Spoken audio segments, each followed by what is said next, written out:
উত্তর অঞ্চল এবং দক্ষিণ অঞ্চলের প্রবেশদ্বার সাংস্কৃতিক রাজধানী কুষ্টিয়া।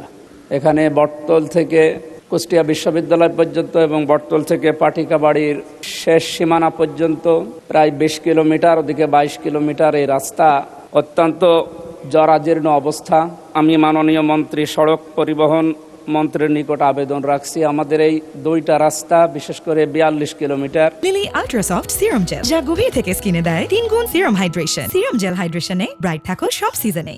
এই লক্ষ লক্ষ মানুষের যাতায়াতের ব্যবস্থা করার জন্য দুইটা রাস্তা চওড়াকরণ এবং মাঝখানে আইল্যান্ড দেওয়ার জন্যে মাননীয় সড়ক পরিবহন এবং সেতু মন্ত্রীর নিকট জোর দাবি জানাচ্ছি। এবং আমাদের কুষ্টিয়াতে কয়েকটা বিষয়, বিশেষ করে আমি এর নোটিশও আগে দিয়েছি।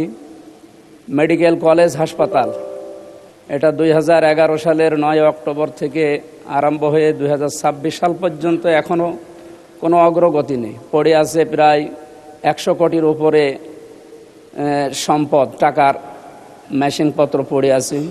এখানে 23টা বিভাগ চালু হওয়ার কথা, 2টা বিভাগ চালু হয়ে পড়ে আছে। প্রায় 5টা জেলার মানুষের